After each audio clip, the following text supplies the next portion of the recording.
The alarm screamed across the Volani capital ship as another blast tore through their shield matrix. Ambassador Thaisara clutched her communication device with 4 trembling hands, watching the viewing screen show endless waves of dark ships approaching their homeworld. The Korthik swarm had found them. "Send the message again," she ordered her aide, her voice breaking with fear. "Broadcast it on all frequencies. Someone must answer." The aide's tentacles moved quickly across the controls. "Ambassador, we have sent the distress call 47 times. The Ethereal Collective has not responded. The Nexus Union remains silent. Perhaps they cannot reach us in time." Thaisara stared at the approaching enemy fleet. Each Korthak ship looked like a living nightmare. Organic hulls that pulsed with dark energy, weapons that seemed to grow from their surfaces like tumors. They had destroyed 12 Volani colonies in the past month. Now they had come for the homeworld. "Keep sending," she whispered. "Someone will hear us." Far across the galaxy, on a small monitoring station orbiting Earth's moon, communications. Officer Lee Hana was drinking her 3rd cup of coffee when an unusual signal caught her attention. She had been working the night shift for 2 years, mostly listening to radio signals from distant stars and recording data that scientists would study later. This signal was different. It was clearly artificial, and it was repeating. Hana adjusted her headset and increased the signal strength. The universal translator began working, converting the alien language into Korean. What she heard made her sit up straight. "This is Ambassador Thaisara of the Volani Federation. We are under attack by the Korthak swarm. Our worlds are burning. Our people are dying. We call upon all civilized species for aid. The Korthak cannot be stopped by conventional weapons. They adapt to our energy shields and absorb our plasma. Fire. We need help from any who can hear this message." The message repeated, growing more desperate each time.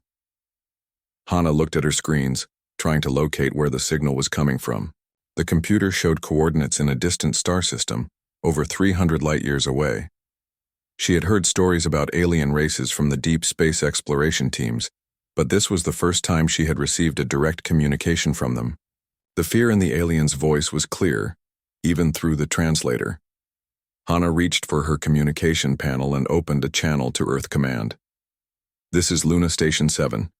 I have an emergency transmission from an alien species requesting military assistance."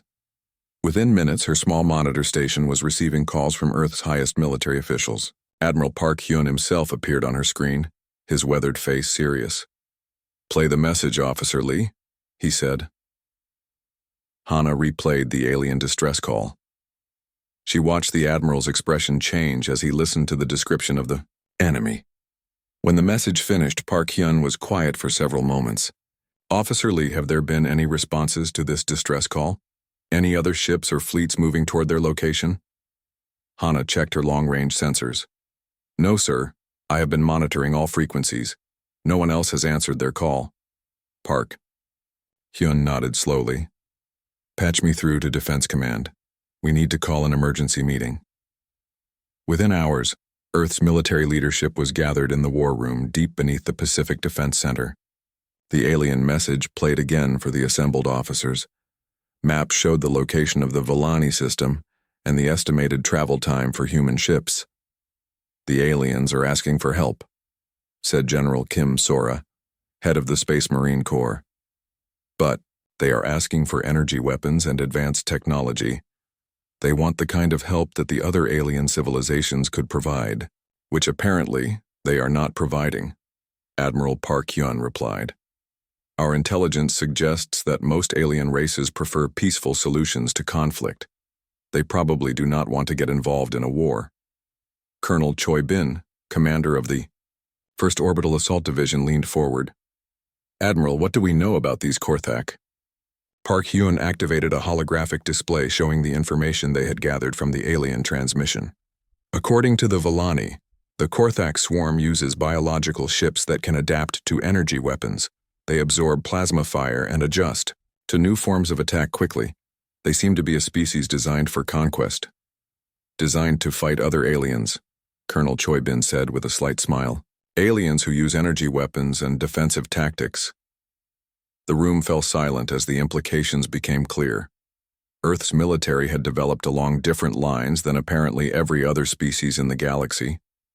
While aliens had created energy, shields and plasma weapons, humans still used kinetic projectiles, chemical explosives, and nuclear warheads.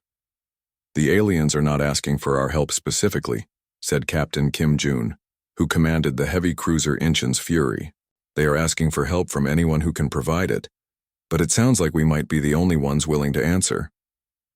Admiral Park Hyun studied the star maps. "The journey would take our fastest ships 2 weeks using maximum hyperspace speed. By the time we arrive, the battle might be over. Or just beginning," said Colonel Choi Bin. "These Korthaks sound like they take their time conquering worlds. If they are as powerful as the aliens claim, they probably do not expect any real resistance." Engineer Yoon Soo spoke up from her position at the technical station. "Admiral, our weapons are completely different from what these Korthak have encountered. If they have adapted to fight energy weapons, they might not be prepared for kinetic rounds and high explosive warheads." "That is a big if, Engineer," Park Hyun replied. "We would be risking an entire battle group on the assumption that our weapons will work against an enemy we have never seen." Captain Kim Jun stood up. "Admiral, with respect, this is exactly why we built the fleet, for situations where Earth needs to project power across interstellar distances. These aliens are facing extinction. If we can help them, we should try." Debate continued for several hours. Some officers argued that Earth should not get involved in alien conflicts. Others pointed out that this could be humanity's first major contact with galactic civilization. The decision could affect Earth's future for generations. Finally, Admiral Park Hyun called for quiet. "The aliens called for help from anyone who could hear them. We heard them. We may not be the help they expected, but we are the help they are going to get." He turned to his staff officers. "Prepare Battle Group 7 for immediate departure. Load full combat supplies and extra ammunition. We are going to show the galaxy what happens when you threaten innocent people while humans are listening." As the orders went out across Earth's military network, Communications Officer Lee Hanna continued to monitor the alien distress calls. The fear in the ambassador's voice was getting worse with each transmission. She hoped the fleet would reach them in time. The TDF Inchin's Fury cut through hyperspace like a knife through black silk. Captain Kim Jun stood on the bridge, watching the stars blur past the viewport. Behind him, the ship's artificial intelligence announced their position every hour. They were still 12 days away from the Volani system. "Captain," called Lieutenant Nam Jun from the communication station. "We are receiving updated distress calls from the aliens. The situation is getting worse." Kim Jun walked over to listen to the latest transmission. The alien ambassador's voice was weaker now, filled with exhaustion and despair. The Korthak swarm had destroyed 6 more cities. Millions of Volani civilians were dead. "Any word from the other alien civilizations?" Kim Jun asked. "Nothing, sir. The Ethereal Collective and the Nexus Union are still not responding to the distress calls. We appear to be the only ones coming to help." Kim Jun nodded grimly. In the past week, as the human fleet traveled toward Volani space, they had learned more about galactic civilization. Most alien races were peaceful species that preferred diplomatic solutions to military action. They had evolved beyond what they considered primitive warfare. This made them unprepared for something like the Korthak swarm. Colonel Choi Bin entered the bridge carrying a datapad with casualty estimates. "Captain, I have been reviewing the tactical situation. Based on the alien transmissions, we are facing an enemy that has conquered 12 star systems in the past year." "What are your thoughts, Colonel?" Choi Bin pulled up a holographic display, showing the Korthak ships described in the Volani messages. "The enemy uses biological vessels that can heal damage and adapt to new weapons. They overwhelm their targets through sheer numbers and superior technology." Kim Jun studied the display. The Korthak ships looked like massive insects or sea creatures, with organic armor and weapons that seemed to grow from their hulls. "How do we fight something like that?" "The same way we fight everything else, sir. We hit them hard, we hit them fast, and we keep hitting them until they stop moving." In the engineering section, Chief Engineer Yoon Soo was working with her team to modify the ship's weapons. The Inch's Fury carried kinetic railguns, nuclear missiles, and conventional explosive warheads, weapons that most alien civilizations had abandoned centuries ago. "Ma'am," said Technician Lee Bo, looking up from a torpedo casing. "Are we sure these old-style weapons will work against alien technology?" Yoon-soo smiled as she adjusted the programming on a cluster of missiles. "Bo, these are not old-style weapons. These are proven weapons. Kinetic energy is kinetic energy, whether you are fighting humans or aliens. A tungsten rod moving at 10% of light speed will ruin anyone's day." She pointed to the modifications they were making. "The aliens have adapted to fight energy weapons, plasma beams, laser cannons, particle accelerators. But I doubt they have seen many species still using explosive warheads and kinetic penetrators." In the medical bay, Dr. Oh-min was studying every piece of information they had about the Korthak swarm. As the fleet's xenobiologist, it was her job to understand their enemy before they met in battle. "The Korthak appear to be a collective intelligence," she explained to Captain Kim Jun during the daily briefing. "Each ship is like a cell in a larger organism. They share information instantly and adapt their tactics based on what they learn." "That sounds problematic," Kim Jun replied. "It is, but it also creates a weakness. Collective intelligences are very good at processing information they understand, but they have trouble with completely new data that does not fit their existing patterns." Dr. Oh-min brought up biological scans of the Korthak ships. "Look at their armor plating. It is designed to absorb and redirect energy attacks. The molecular structure actually becomes stronger when hit by plasma weapons." "But what about kinetic weapons?" asked Colonel Choi Bin. "That is where things get interesting. Their armor is optimized for energy absorption, not kinetic impact. A high-velocity projectile might punch right through it." In the fighter bay, Pilot Namjoon was briefing her squadron on their attack plan. The human fighters were small, fast ships armed with missiles and kinetic cannons. They were not as advanced as the fighter craft used by other alien civilizations, but they had one important advantage. "Listen up," Namjoon told her pilots. "The aliens we are going to help have been fighting this war for months using energy weapons and defensive formations. The enemy has learned to counter those tactics." She activated a tactical display showing their planned attack pattern. "We are going to do something the enemy has never seen before. We are going to attack in waves, using our fighters as guided missiles if necessary." One of the younger pilots raised his hand. "Ma'am, are you talking about ramming attacks?" "I am talking about winning," Namjoon replied. "These Korthak have conquered 12 alien civilizations because those civilizations fought them using predictable, civilized tactics. We are not going to be predictable, and we are definitely not going to be civilized." As the fleet approached the Villani system, Captain Kim Jun called a meeting of all department heads. The latest intelligence reports painted a grim picture. The Korthak swarm had begun their final assault on the Villani homeworld. "We will arrive in 36 hours, Kim Jun announced. "The enemy has a significant numerical advantage and superior technology. By all reasonable military analysis, we should not engage them directly."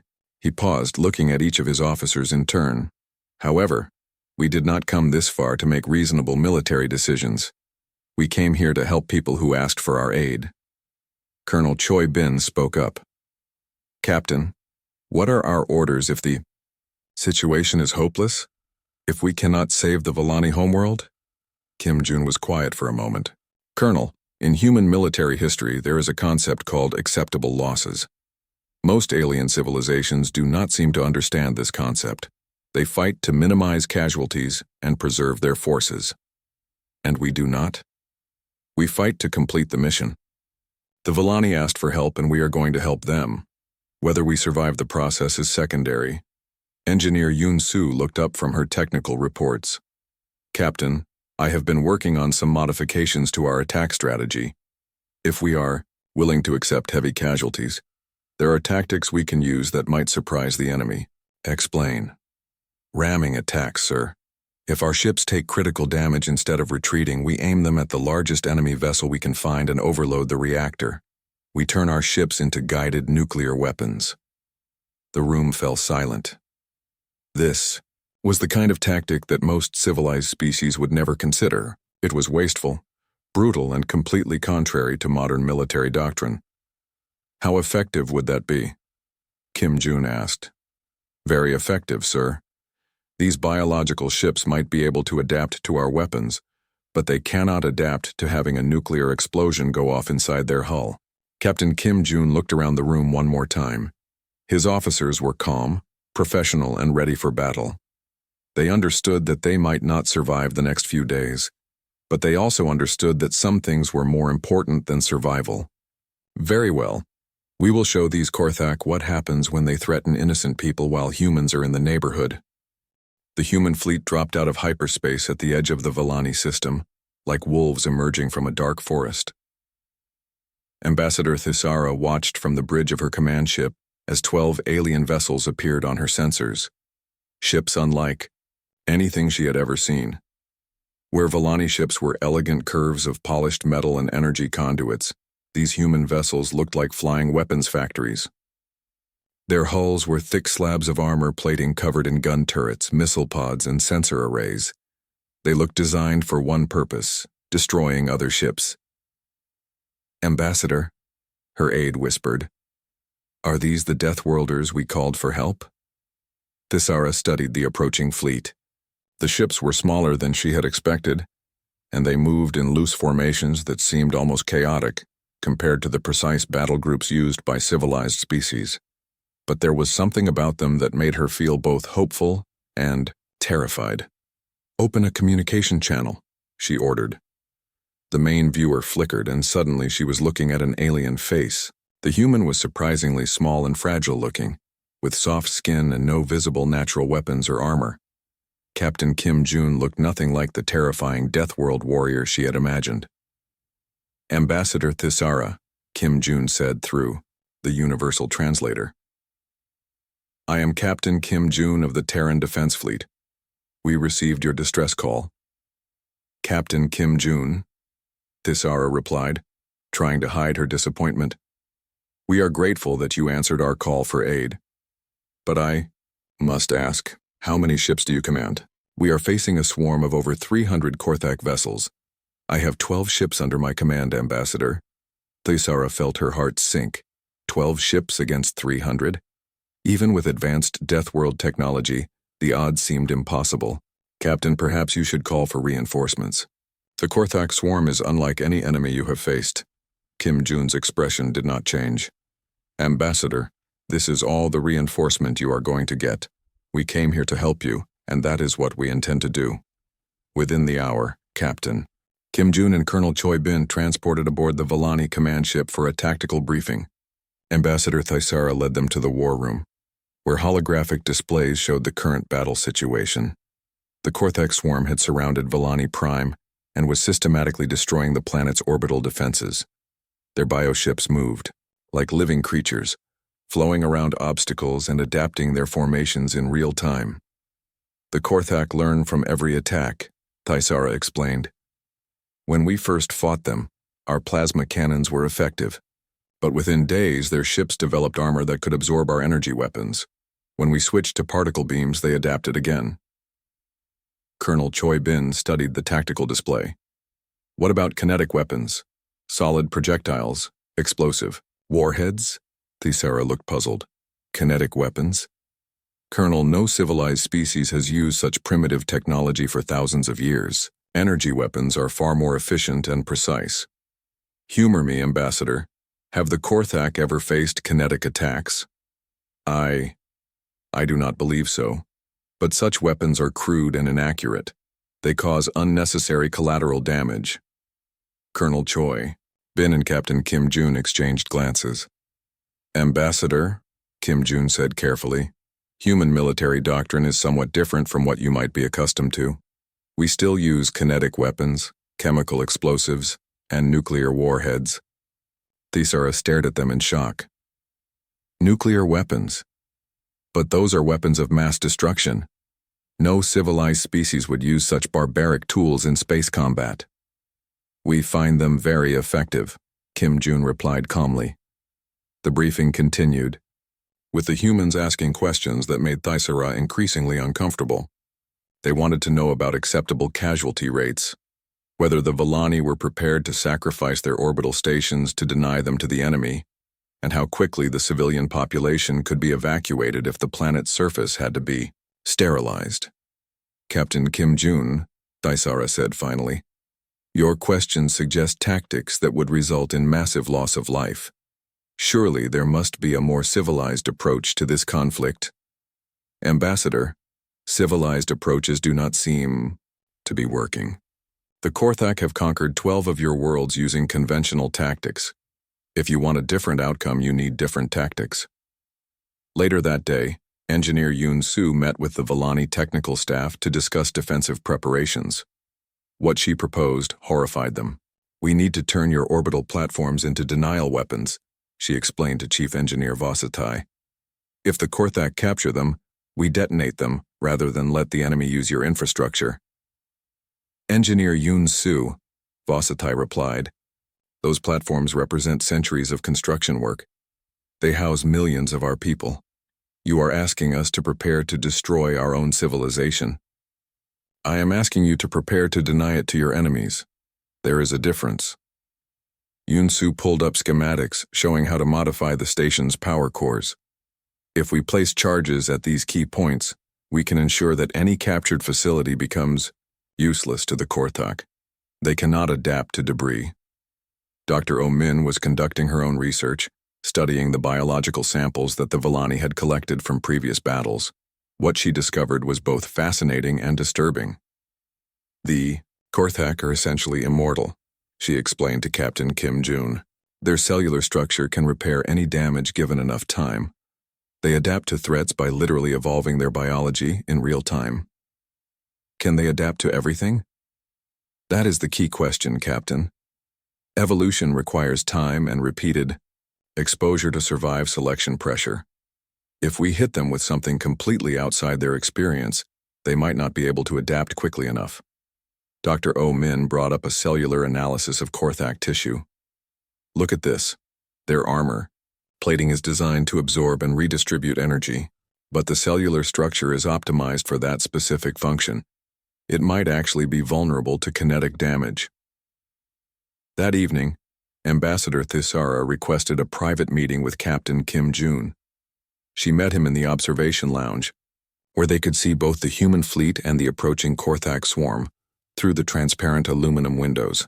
Captain, she began carefully, I must ask you something directly. Your species is known throughout the galaxy as Deathworlders.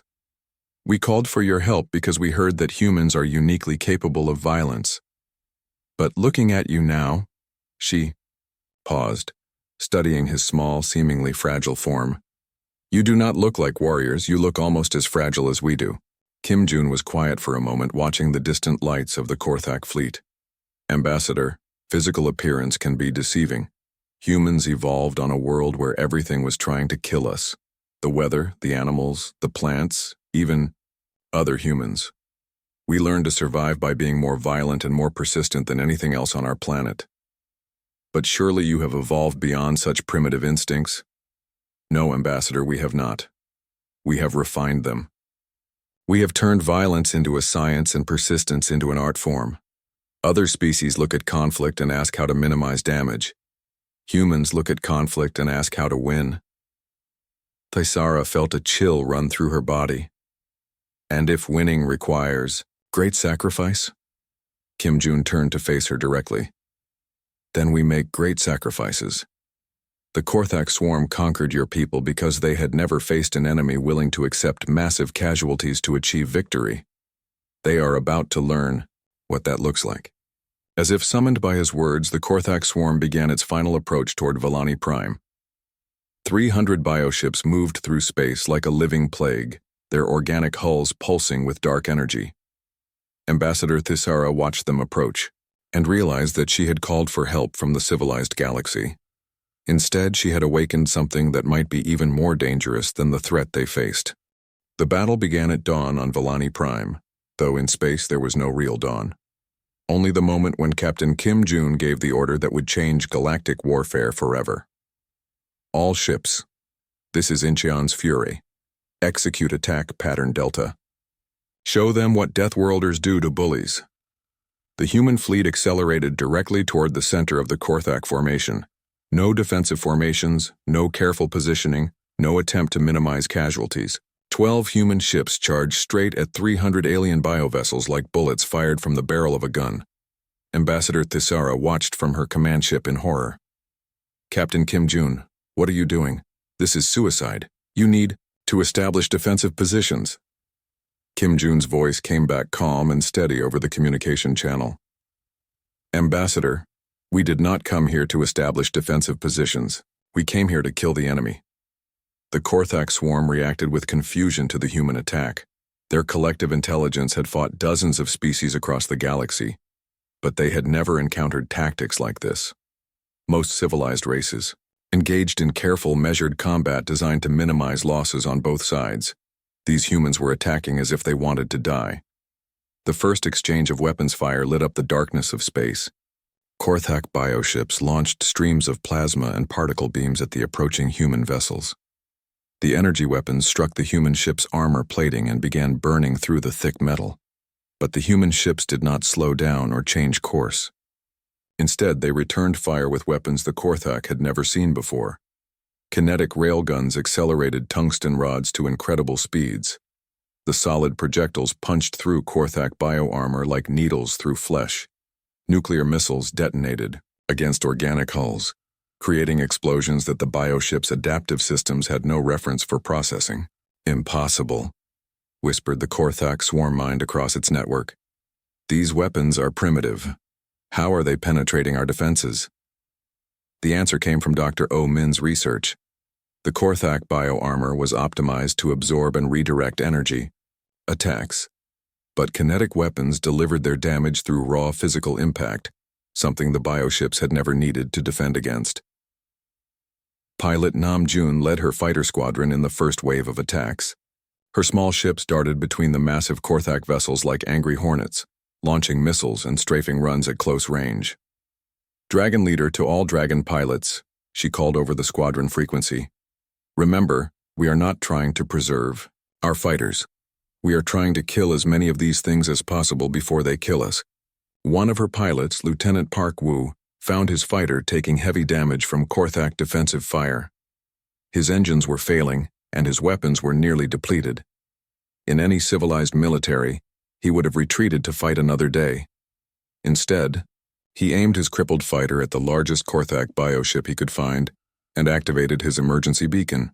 Dragon Leader, this is Dragon 7. I am making a kinetic run on Target Alpha.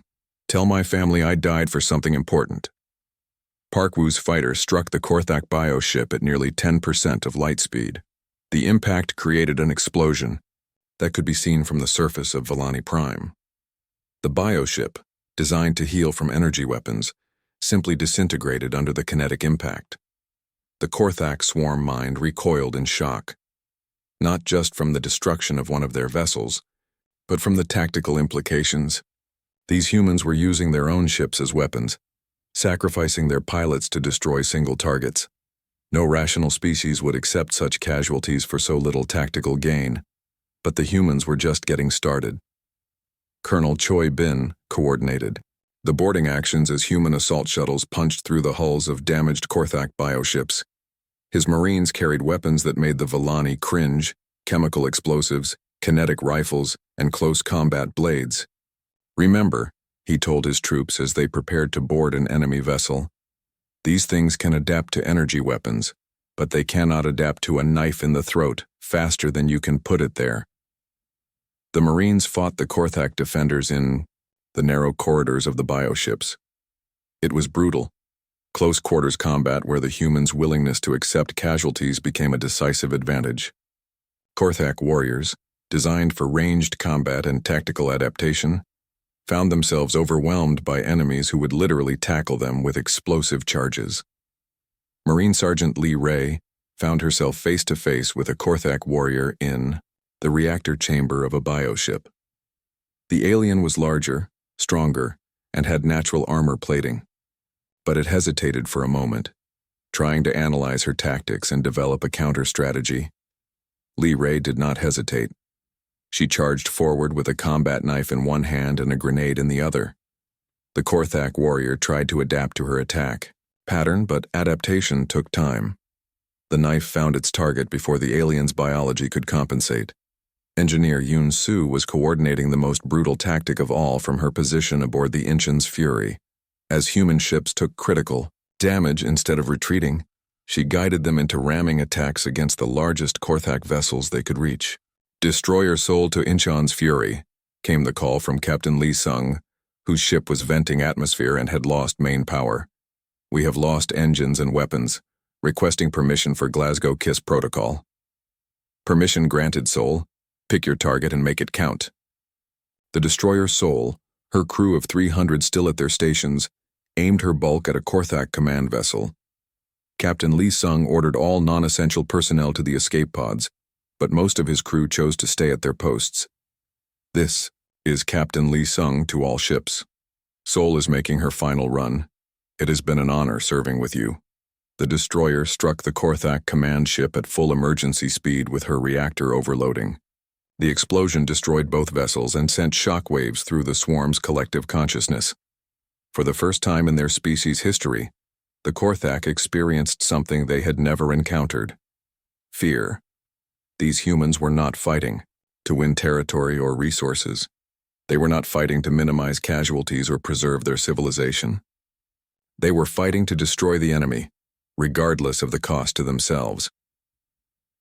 The swarm mind began to recalculate its tactics, but every new strategy was countered by human unpredictability. When the Korthak adapted to kinetic weapons, the humans switched to chemical explosives. When the bioships developed countermeasures for human fighters, the pilots simply rammed their aircraft into enemy vessels. Ambassador Thisara watched the battle from her command ship, torn between gratitude and horror. The humans were winning, but at a cost that seemed impossible for any rational species to accept. More than half of their fleet was already destroyed or critically damaged. "Captain Kim Jun," she called over the communication channel, "your casualties are enormous. Perhaps you should withdraw and regroup."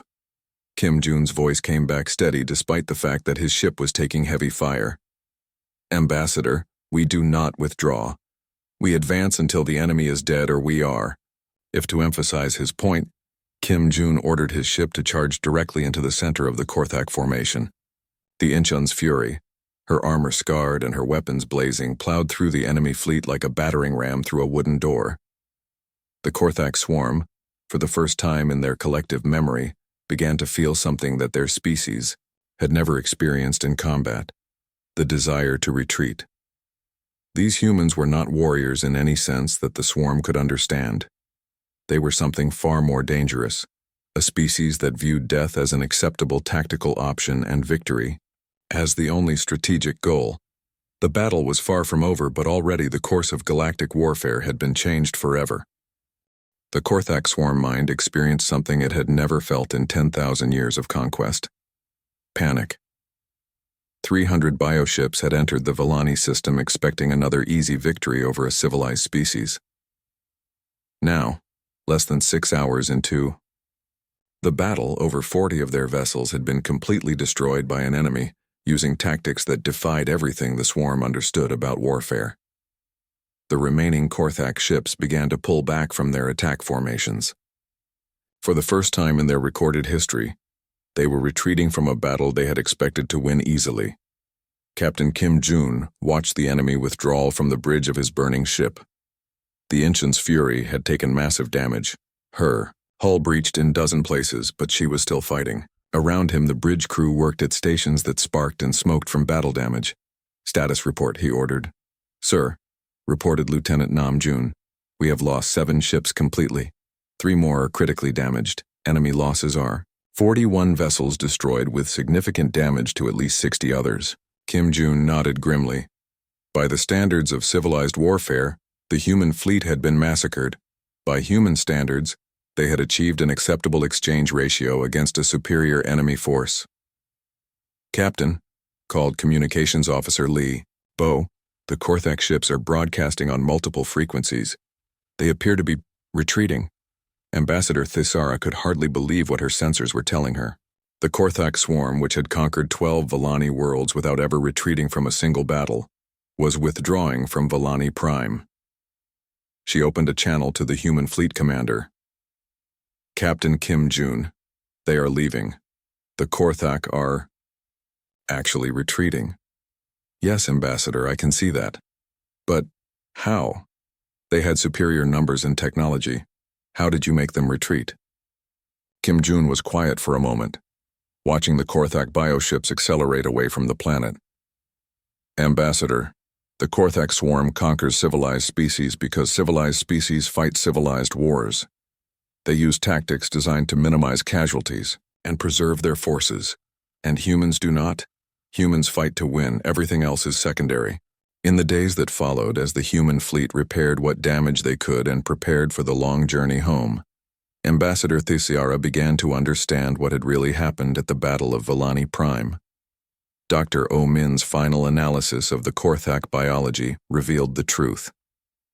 The swarm's collective intelligence was optimized for processing and adapting to predictable patterns. When faced with an enemy that deliberately chose unpredictable, apparently suicidal tactics, their adaptation algorithms broke down. The Korthak could not understand why we were willing to sacrifice entire ships to destroy single targets, Dr. O Min explained. Their collective mind kept trying to find the logical strategic purpose behind our tactics. When they could not find one, they assumed we must have some kind of overwhelming advantage they could not detect. "But we did have an advantage, Colonel," Choi Bin replied. "We were willing to die to complete the mission. They were not." The news of the Battle of Volani Prime spread across the galaxy faster than any human ship could travel. Within weeks, every major civilization had received reports of the impossible victory. The ethereal collective, who had ignored the Volani distress calls, sent urgent diplomatic messages to Earth requesting formal contact. The Nexus Union began redesigning their military doctrines to account for Deathworlder tactics. Even the Peaceful Harmony Federation started asking questions about these humans who had appeared from nowhere and defeated the unstoppable Korthak swarm. But the most important reaction came from the Korthak themselves. For the first time in their species' history, the swarm mind was afraid. They had built their entire civilization on the certainty that superior technology and adaptive evolution would allow them to conquer any species they encountered. The humans had proven that assumption wrong. These Deathworlders are not like the others, the swarm mind communicated across its network. They do not fight to preserve their civilization. They fight to destroy ours. They are willing to accept casualties that no rational species would consider acceptable. The swarm began to withdraw from their forward positions, pulling back to defensive formations around their core worlds. For the first time in millennia, they were more concerned with protecting what they had than with conquering new territory. Admiral Park Hyun received Captain Kim Jun's after-action report 3 weeks after the battle. The human fleet had suffered 70% casualties, losses that would be considered catastrophic by any military in the galaxy. But they had achieved something unprecedented. They had made the Korthak swarm retreat. Captain Kim Jun's tactics were effective but costly, Park Hyun reported to Earth Command. However, the strategic implications are enormous. We have announced humanity's presence on the galactic stage not as another civilized species seeking cooperation, but as something entirely different. The report continued with Dr. O Min's xenobiological analysis. Most galactic species had evolved on worlds that required cooperation for survival. They had developed technologies and tactics focused on minimizing conflict and preserving resources. Earth was different.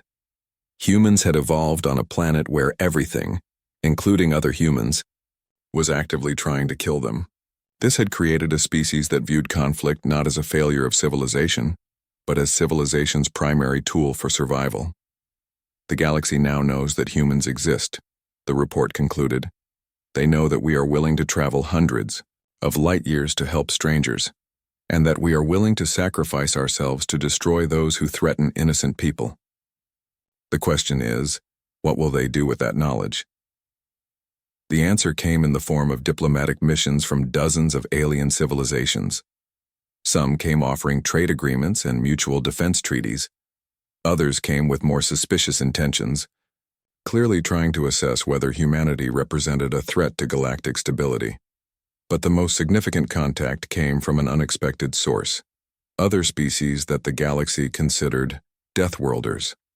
The Krugan hegemony, reptilian warriors from a high-gravity world, sent a diplomatic mission that arrived with military honors.